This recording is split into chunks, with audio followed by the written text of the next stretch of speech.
በዓለም ላይ 43 ጊዜ የግድያ ሙከራ ተደርጎበት አንድም ቀን ጭረት ሳያገኘው ዛሬም ድረስ በሕይወት ያለ መሪ ማን እንደሆነ ያውቃሉ? አብዛኞቹ መሪዎች ጥይት የማይበሳ ልብስ ሲለብሱ፣ የዚህ ሰዎች ጥበቃ ግን ራሳቸው ጥይት የማይበሳቸው ሰዎች ናቸው።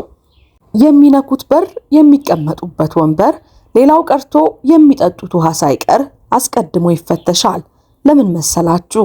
ምክንያቱም እርሳቸውን ለመግደል የታቀዱ 43 የግድያ ሴራዎችን ያከሸፉት በእነዚህ ጥቁር መነጽር ለባሾች አማካኝነት ነው።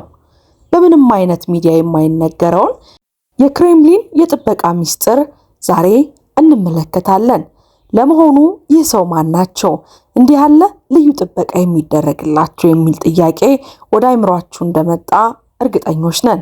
ይህ ሰው የታላቁ ሀገር ራሽያ ፕሬዝዳንት የሆኑት ፕሬዝዳንት ቭላድሚር ፑቲን ናቸው። ይህ በምስሉ ላይ የምታዩት ተራ ጥቁር ቦርሳ አይደለም። ይህ ቦርሳ በጥቂት ሰከንዶች ውስጥ ተዘርግቶ ፕሬዝዳንት ፑቲንን ከአረር የሚከላከል የብረት ጋሻ ነው። ከስናይፐር ጥይት እስከ መርዝ ጥቃት፣ ከሳተላይት ክትትል እስከ ኬሚካል ፍንዳታ፣ ፑቲን በዓለም ላይ ካሉ መሪዎች ሁሉ ለምን ከፍተኛ ጥበቃ ይደረግላቸዋል? ቪዲዮውን ላይክ፣ ቻናሉን ሰብስክራይብ በማድረግ ፕሮግራሙን እስከ መጨረሻው እንድትከታተሉ በአክብሮት ጋበዝናችሁ።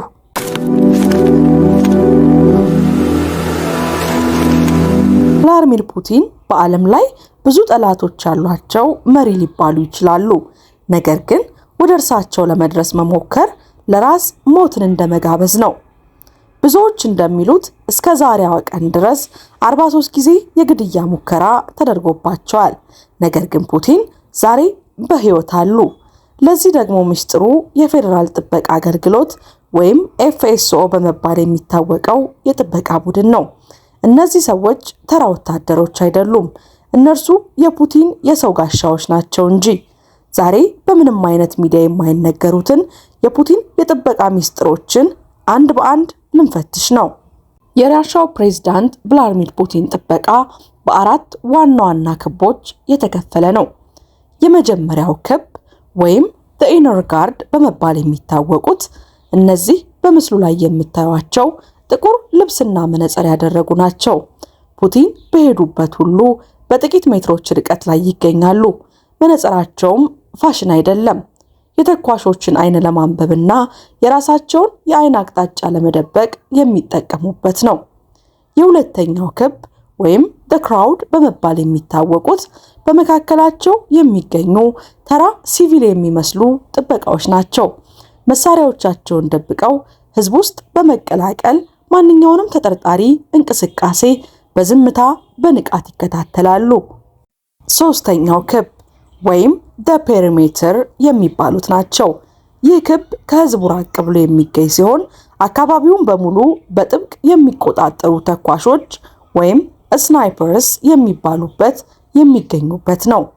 በመጨረሻ የምናገኘውን አራተኛው ክብ ወይም the touch guard በመባል የሚታወቁትን ነው። በከፍተኛ ቴክኖሎጂ የታጠቁ ሰላዮች ናቸው። አካባቢው ላይ ያለውን የሞባይልና የሬዲዮ ሞገድ በመጥለፍ ማንኛውንም በሪሞት የሚፈነዳ ቦምብ እንዳይሰራ ያደርጉታል። በጥበቃዎቹ ላይ የሚገኘው ያ ጥቁር ቦርሳ ምንድን ነው?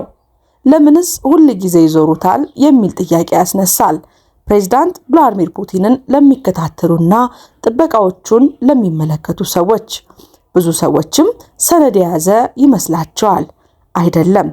ያ ቦርሳ ኬላቨር የተባለ ጠንካራ ቁስ የተሰራ ሲሆን ተኩስ በሚከፈትበት ጊዜ እንደ ጋሻ ተዘርግቶ ቭላድሚር ፑቲንን ከጥይት አረር ይከላከልላቸዋል። በተጨማሪም ጥበቃዎቹ የታጠቁት SR-1 ቬክተር የተባለ ሩሲያ ሰራሽ ቪክቶር ሲሆን ይህ መሳሪያ ጥይት የማይበሳውን ልብስ እንኳን ሰንጥቆ የማለፍ አቅም ያለው መሳሪያ ነው። ሌላው ደግሞ በዋነኝነት ፑቲን ጥበቃ የሚደረግላቸው በምግብና በመጠጣቸው ዙሪያ ነው። ፑቲን በማንኛውም ሀገር የግብዣ ወይም ፕሮግራም ላይ ሲገኙ የቀረበላቸውን ምግብም ሆነ መጠጥ ወዲያውኑ አይበሉም። ለእርሳቸው ተብሎ የተዘጋጀ ልዩ ቀማሽ ወይም ደግሞ ፉድ ቴስተር አላቸው። ይህ ሰው ምግቡን ቀምሶ ምንም አይነት መርዝ እንደሌለበት ካረጋገጠ በኋላ ብቻ ምግቡን ይመገባታል። ሌላው የሚገርመው ነገር ፑቲን ወደ ውጭ ሀገር በሚጓዙበት ጊዜ እንኳን የሚጠቀሙበትን መጸዳጃ ቤትና የተጠቀሙትን ቆሻሻ ሳይቀር ጥበቃዎቹ ሰብስበው ወደ ሩሲያ ይዘው ይመለሳሉ። ይህ የሚሆነው ለምን መሰላችሁ? የጤናቸው ሁኔታ በምርመራ ታውቆ ለጠላቶቻቸው ደካማ ጎናቸውን እንዳያውቁባቸው ቅድመ ጥንቃቄ መሆኑ ነው። ሌላው እጅግ በጣም የሚያስገርመው ነገር ደግሞ የፑቲን ጥበቃዎች በ35 ዓመታቸው ጡረታ ይወጣሉ። የፑቲን ጥበቃ መሆን እጅግ አድካሚ ስራ ነው። አንድ ጥበቃ 35 ዓመት ሲሞላው ጡረታው ይከበርለታል፣ ከስራው ይሰናበታል። ምክንያቱም ከዚህ ዕድሜ በኋላ የሰው ልጅ የመስማትና የማየት ፈጣን ምላሽ የመስጠት ብቃቱ ይቀንሳል ተብሎ ስለሚታመን ነው። ነገር ግን የፑቲን ጥበቃዎች ጡረታ ወጥታችኋል ተብሎ እንዲሁ ገለል ገሸሽ ወይም ደግሞ አይገፉም፣ አይደረጉም። ይልቁንም እነዚህ ጥበቃዎች ስራ ሲለቁ አብዛኞቹ የትልልቅ ክልል አስተዳዳሪዎች ወይም ደግሞ ከፍተኛ ሚኒስትሮች ነው ይሸማሉ። ምክንያቱም የፑቲን ጥበቃ መሆን በሰውነት መፈርጠም እንዲሁም በሰውነት መግፈዝ በአካላዊ ብቃት ሳይሆን የሚመረጡት በአእምሯቸውን ብስለት ነውና ትልልቅ ሚኒስትሮች ወይም ደግሞ የትልልቅ ክልል አስተዳዳሪዎች ለመሆን ምንም የሚያንሳቸው ነገር የለምና ነው። ለዛም ነው ፑቲን ጥበቃዎቹን ጡረታ ሲወጡ ትልልቅ ሹመት የሚጠብቃቸው። በዓለም ላይ በ43 የግድያ ሙከራዎች ውስጥ አልፎ ዛሬም በስልጣን ላይ መቆየት ተአምር ሊመስል ይችላል። ነገር ግን ለፑቲን ይህ ተአምር ሳይሆን የጥበቃዎቹ የ24 ሰዓት ውጤት ልፋት ነው። እናንተስ ከነዚህ የጥበቃ ዘዴዎች ውስጥ ይበልጥ የገረማችሁ የትኛው የጥበቃ ዘዴ ነው? ውድ የሀበናብ ክሮኒክልስ ቤተሰቦቻችንና ተመልካቾቻችን ለዛሬ ያዘጋጀንላችሁ ፕሮግራም ይህንን ይመስል ነበረ። ስለ ፕሮግራማችን ያላችሁን አስተያየት በኮሜንት መስጫው ላይ አስፍሩልኝ።